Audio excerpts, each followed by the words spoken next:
Por que acreditamos estar certos, mesmo quando estamos completamente equivocados?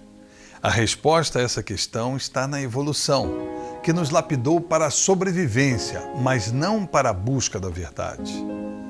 Esse talvez seja o maior desafio de nossa humanidade consciente. E para realmente saber, precisamos primeiro saber o que está certo. E precisamos aprender a aprender. Precisamos aprender a pensar cientificamente. Scientia, do latim, ou conhecimento. A nobre arte de esculpir proposições segundo critérios lógicos e submetê-las ao escrutínio da pensabilidade. A arte de submeter hipóteses à necessária comprovação. Assim, o onus probandi, naturalmente, recai sobre os ombros daquele que afirma. O ônus da prova recai sobre aquele que reclama autoridade. Por outro lado, também podemos dizer que a ausência de provas não é prova da ausência, muito menos da existência. Não podemos cobrar respeito por uma afirmação sem fundamento ou infundada. E existem diferenças abismais e muito mal entendido quando tratamos do ceticismo dito filosófico e do ceticismo científico. O ceticismo filosófico afirma com certeza que não existem certezas. No ceticismo científico, testamos a validez de uma afirmação e cultivando o bom hábito de afirmar apenas aquilo que podemos provar ser verdadeiro. Isso beneficia a dúvida, a veracidade, a justiça, a ética, o progresso e a própria vida. Afinal, não é a vontade de acreditar que conta, mas o desejo de descobrir o que há, que é exatamente o contrário. Pense muito bem nisso. Foi esse empenho abnegado pela verdade, uma espécie de honestidade sem limites, que moldou as nossas melhores práticas e os nossos códices legais. Assim, as nossas histórias mais belas foram encenadas e reproduzidas, para medir em gestos confiáveis a grandeza de nossa humanidade. Essa é a poesia da realidade. Einstein disse que somos todos ignorantes, em alguma medida, mas não sobre as mesmas coisas. E complemento dizendo que somos ignorantes sim, e em diferentes assuntos, mas também em diferentes graus de ignorância. Portanto, sempre existirão proposições mais corretas e confiáveis do que outras. Dito de outra forma, existem gradações de erro e, portanto, existem gradações de assertividade. E a internet, por exemplo, mistura assuntos e afirmações que destoam completamente em gradações de erro. Mistura boatos, crendices e estudos aprofundados em um mesmo ecossistema de informação e desinformação. Um espaço curioso, onde algumas afirmações nem sequer alcançam o status de estarem erradas, residindo em um limbo anterior a isso, já que falsificam ou mal interpretam dramaticamente os próprios fatos, e de onde emergem suas certezas categóricas e afirmações dogmáticas. Tabloides eletrônicos confundem as pessoas, transformando o noticioso em notícia. Ou pior, quando gurus subvertem ou invertem o ônus da prova. Ou ainda, fazendo afirmações negativas, o que constitui um absurdo lógico e filosófico. Ou se baseando apenas no solipsismo ou percepção pessoal, que não poderá ser compartilhada e muito menos verificada e testada. Nós mudamos o rumo da história quando complementamos o saber que com o saber como. Por outro lado, estamos cada vez mais afogados em dados e em complexidade e seguimos equipados com os nossos recursos inatos, filogenéticos, os mesmos recursos que equiparam o homem de Cro-Magnon há 50 mil anos. Rigorosamente os mesmos recursos que equiparam os nossos ancestrais mais longínquos no Neolítico, na savana africana, há mais de 200 mil anos. Além disso, hoje sabemos que a lucidez não é a regra em nossa espécie. E o nosso cérebro não passa de um órgão mais em processo evolucionário. Não estamos acabados e, ao contrário, na verdade, acabamos de estrear no filme da vida. Enquanto a cultura avança exponencialmente, a evolução conta os seus delicados e poderosos passos em centenas de milhares ou milhões de anos. Isso faz eclodir um sem número de desvios de cognição e percepção, mais de 200 armadilhas no caminho de nossas certezas. E precisamos de alguma certeza em meio à incerteza, alguma linearidade consequencial em meio ao burburinho, em meio ao caos. Por isso, inventamos a ciência, para testar a nossa própria lucidez.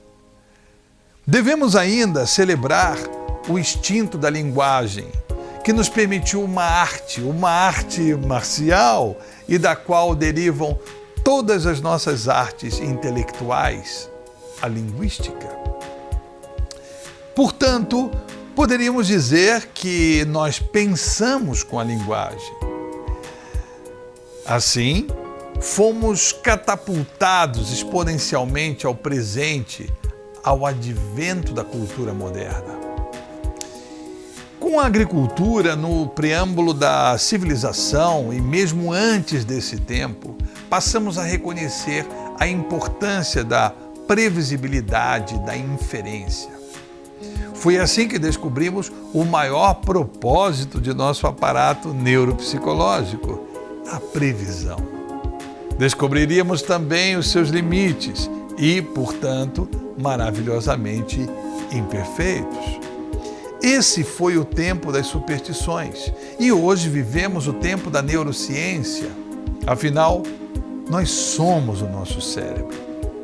Costumo dizer que o transplante de cérebro é o único onde somente o doador é beneficiado. Mas os desafios da demografia, resultado de nossa adaptabilidade, cobrariam respostas mais precisas para questões cada vez mais elaboradas. Foi então que homens como nós, notáveis no endereçamento da verdade, fundaram as bases do sistema de conhecimento moderno. Isso contra a maré dos sistemas ideológicos e da sede de poder. Há pouco mais de 250 anos, navegamos alicerçados por um corpus cumulativo de entendimento sempre consagrado por provas. E avançamos a passos largos, reduzindo a mortalidade infantil em mais de 40 vezes, reduzindo a violência em mais de 100 vezes e vivendo 3 vezes mais. Afirmo que o conhecimento pacifica, salvaguarda a vida e a liberdade. Afirmo que o conhecimento também responde a questões morais e éticas. Sabemos ainda que a genética prevalece sobre a experiência em nosso comportamento. Portanto, zip code or genetic code. Mais de 400 estudos com gêmeos culminaria em um relatório de 2018 produzido por Harvard e que pôs fim ao debate iniciado por Judith Harris. Em meus cursos e palestras, mergulharemos nestes e em outros temas fulcrais relacionados à saga humana. Portanto, venha viajar comigo através do tempo e pelo fio condutor da neurociência cognitiva, da neurociência social evolucionária e também da genética comportamental, para então investigar onde estamos, quem somos, de onde viemos, para onde vamos. E descobrir a ficha do órfão, abandonado à soleira do universo, mas que representa a memória viva de seu próprio universo. Parafraseando Chesterton, não encontramos as soluções porque falhamos em determinar os problemas, falhamos em determinar os desafios e formular corretamente as questões. E o que você pensa é importante, mas como você pensa é muito mais importante. Somente o conhecimento ou educação científica pode mitigar o efeito da fragilidade de nossas heurísticas intuitivas frente à complexidade moderna. Assim, juntos, compensaremos as limitações de um cérebro com as vantagens de uma gigantesca rede neural humana. Esse é o poder do conhecimento humano, consolidado por métodos empíricos, lógicos, analíticos e estatísticos, consagrado em algoritmos que podem realmente nos ajudar a formular melhores questões e que dirijam melhores soluções, deitando o erro e a incerteza pelo caminho em um processo que nunca termina e contribuindo efetivamente para um mundo melhor. Quero apaixoná-lo pelo conhecimento, quero apaixoná-lo pela verdadeira ciência humana e trazendo o homem de volta ao seu lugar na natureza, com a necessária humildade, honradez e esperança. Nas palavras lapidares de Darwin, nos diferenciamos dos demais seres vivos cerebrados apenas por uma questão de grau e não de tipo. Quero bombardear o seu hipocampo com poderosos neurotransmissores. E ao final desses cursos e palestras, você estará apto a entender com clareza essa declaração. E tem alguns objetivos colaterais escondidos na manga ou na cartola, 3 coelhinhos, 3 luzes que poderão transformar a sua percepção da vida. Quero ativar ao menos 3 processos mentais em seus cérebros, despertando 3 questões que também e sempre desafiam 3 vespeiros. Primeiro, não estamos no controle de nossas emoções, racionalizações e ações. A lucidez não é a regra e, por princípio, todos os processos mentais são originados por complexos emocionais. Segundo, viver é uma luta inglória contra a segunda lei da termodinâmica, a entropia, e contra a estatística mecânica, que sempre nos será desfavorável, sempre. Terceiro, inventamos a ciência, o método dedutivo baseado em prova, para testar a nossa tênue chance de lucidez. E desafiando as certezas impostas por nossas heurísticas e ímpetos mentais evolucionários, nossos falsos positivos. Por fim, será melhor acender uma luz do que praguejar contra a escuridão. Eu sou Carlos Sherman e te espero em minha Masterclass.